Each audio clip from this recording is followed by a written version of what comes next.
مشاهدينا الأكارم، أهلا ومرحبا بكم من الفضائية الإريترية. نحييكم ونقدم نشرة مفصلة لظهيرة اليوم أصحابكم خلالها محجوب حامد، والبدء بالعناوين.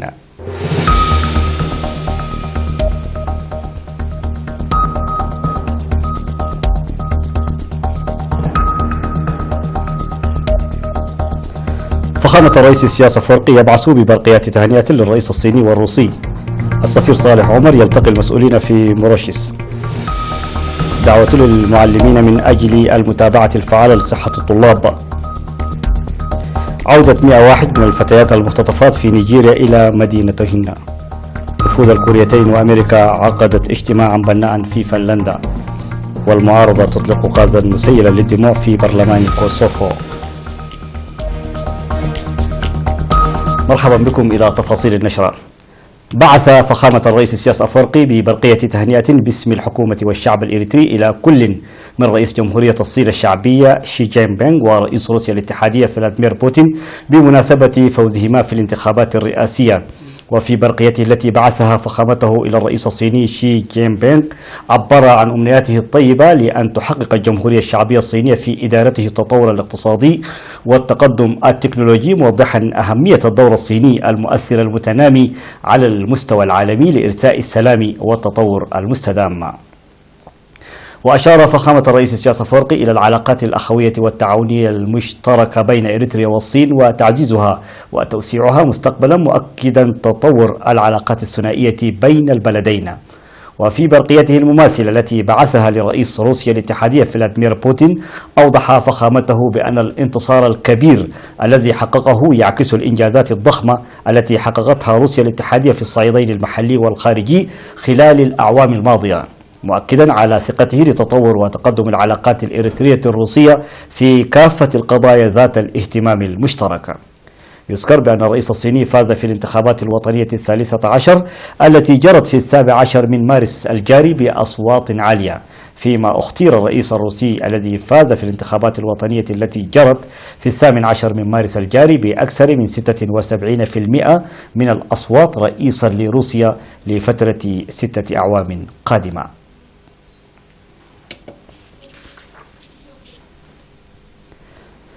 التقى سفير إريتريا في جنوب أفريقيا ومنطقة الجنوب الأفريقي السيد صالح عمر مع المسؤولين في جمهورية موروشيس، وبحث تطور العلاقات الثنائية بين البلدين. والتقى السفير صالح في مدينة بورت لويس بنائب الرئيس بارماسيوفيم بلافبورا، وتبادل الآراء في المجالات التي يمكن العمل بفهم مشترك في المنتديات الدولية لإرساء العدالة والتطور العالمي. والتقى السفير صالح أيضا بالسكرتير الدائم لوزارة الخارجية السيد بوغان أنشتي والمسؤولين في وزارتي التعليم والزراعة وعميد كلية الزراعة. من جهة أخرى، عقدت لجنة التصدي في مدينة ويم الكندية سمينارا حول الأوضاع الراهنة في البلاد، شرح فيه الدكتور برهي هبتقرقيش القادم من الولايات المتحدة الأمريكية أولويات برامج التنمية وتنفيذها ودور المواطنين للتصدي للعدائيات. كما عقدت اللجنة الوطنية في ألمانيا سمينارا للمواطنين المقيمين في مدينة أولم تحت شعار بناء جالية إريترية موحدة. وتناول السمينار فائدة تقوية الجالية الاجتماعية ومواجهة تحديات الهجرة. من ناحية ثانية، عقد المجلس الوطني للأمريكيين من أصول إريترية منتدى في يوم 17 و18 من مارس في بي إيريا، وبحث المنتدى الذي شاركت فيه تنظيمات الجبهة الشعبية للديمقراطية والعدالة والاتحاد الوطني للمرأة الإريترية سبل تقوية التنسيق والتعاون بين هذه التنظيمات. وأوضحت السيدة حدينة قالتا من السفارة الإريترية في الولايات المتحدة الأمريكية البرامج التي تشهدها البلاد لتحقيق التنمية المتوازنة ودور المواطنين فيها. وقدم المشاركون في المنتدى مبلغ 27,300 دولار لشراء أجهزة القراءة الإلكترونية للطلاب الإريتريين.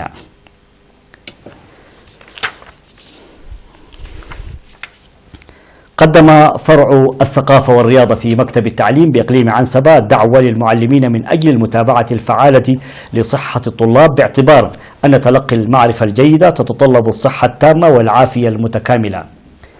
وفي الدورة التأهيلية التي انتظمت في مدينة كرن في 15 و16 من مارس الجاري، قدم توضيحا حول المشاكل المتوقع إحداثها والإسعافات الأولية التي يمكن تفعيلها عبر المعلمين، بالإضافة إلى أخذ الطلاب المرضى إلى المستشفى بمعية معلومات كافية عن الحالات المرضية لتسهيل عملية العلاج.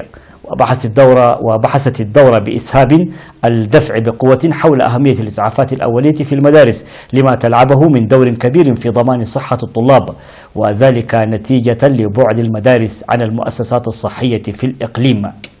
كما أصدرت الدورة في مداولاتها مقترحات وآراء بناءة، منها عقد سيمينارات وتنظيم حملات توعوية مكثفة للطلاب من أجل إحداث تغيير الفهم الحالي، وأن تعمل المدارس بالتركيز على البرامج الصحية وتعزيز العلاقات فيما بينها لإنجاح البرنامج. وأشارك في الدورة التي استغرقت يومين مدرسين من 57 مدرسة وممثلي الصحة المدرسية، بالإضافة إلى مسؤولي الرياضة والثقافة والصحة القادمين من المديريات.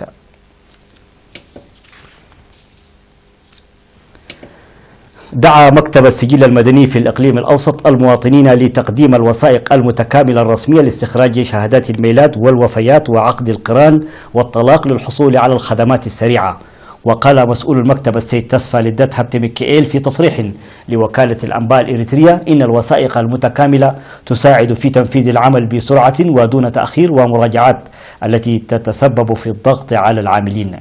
وضح مسؤول السجلات في المكتب السيد أمانوئيل كيداني أنهم يستقبلون يوميا من 100 إلى 150 مواطنا، وقد بلغت السجلات المسجلة بعد إدخال العمل بالأجهزة الرقمية عام 2004 لحوالي 326 ألف سجل. وأشار متلقو الخدمات إلى أن مواعيد المراجعة التي كانت لأسبوع وأكثر انخفضت لأيام، ويستند ذلك لاكتمال الوثائق المقدمة، منادين لإزالة أسباب التأخير من قبل المكتب نتيجة المشاكل الفنية. وتأسيس مكتب السجل المدني عام 1892 لتقديم خدمات شهادات الولادة والوفاة والزواج والطلاق للإيطاليين القاطنين إريتريا في فترة الاستعمار الإيطالي، ويحتفظ حاليا بصورة جيدة لسجلات مكتوبة باليد والآلة الطابعة تعود لأكثر من 120 عاما. نظم سكان منطقة جنبلو بمديرية السلاع دعرو نفيرا شعبيا ناجح لحماية وحفظ المياه والتربة وإصلاح مساقط المياه مدعومين بالخبراء. وأوضح الخبراء المشرفون على البرنامج مشاركة ما بين 400 إلى 500 مواطن في أنشطة النفير، ما أدى إلى إنجاز المهام بفعالية.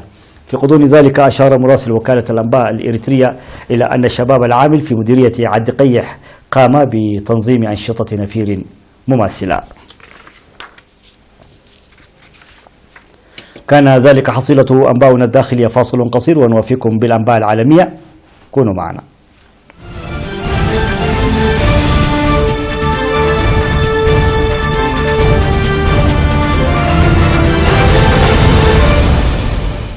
مرحبا بكم من جديد. وعلى الصعيد العالمي أطلق سراح العديد من تلميذات المدرسة اللائي اختطفتهن ميليشيا من مدينة دابشي، وذلك بحسب ما ذكره سكان محليون.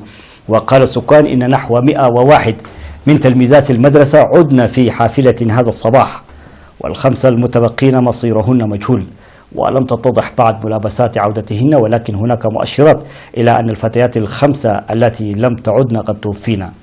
وكانت التلميذات قد اختطفن من المدرسة منذ أكثر من شهر.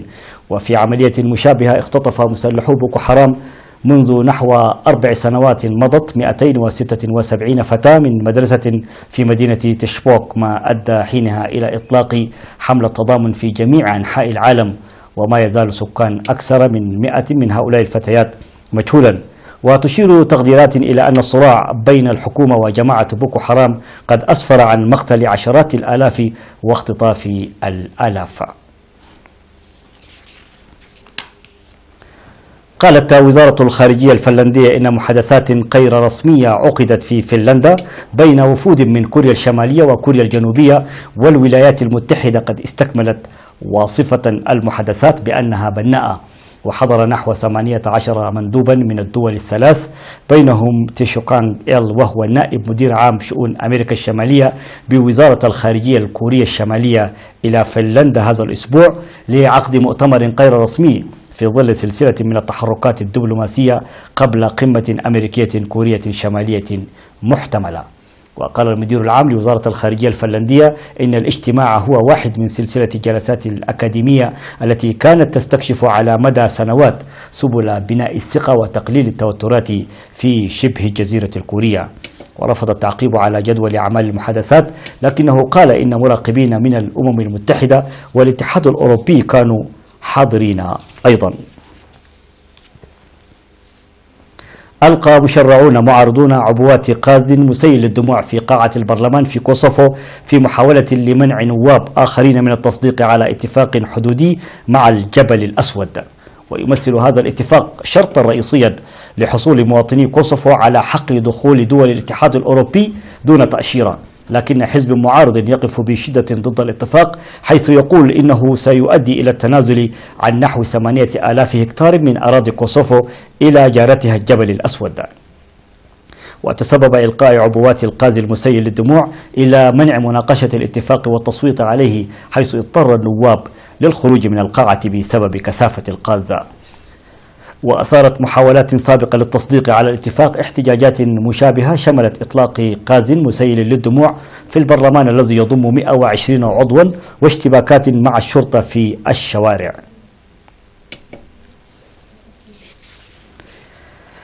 وصلت عاصفة ثلجية تحمل أمطارا متجمدة ورياحا إلى شرق الولايات المتحدة، مما أدى إلى شل حركة النقل العام وإغلاق المدارس في عدة مدن، حيث عانى سكان المنطقة من عاصفة ثلجية كبرى هذا الشهر.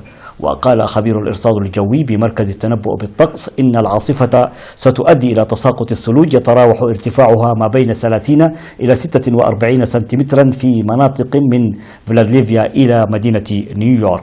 وقال مكتب إدارة شؤون الموظفين بأن الثلوج التي بلغ ارتفاعها عدة سنتيمترات في واشنطن وضواحيها تسببت في إغلاق مكاتب الحكومة الاتحادية. وألقت شركات الطيران أكثر من 3890 رحلة من وإلى الولايات المتحدة وفقا لموقع فلايت أوير لتتبع الطيران، وتأجلت ما يقرب من 1000 رحلة أخرى. نهاية النشرة، شكرا على حسن المتابعة وإلى اللقاء.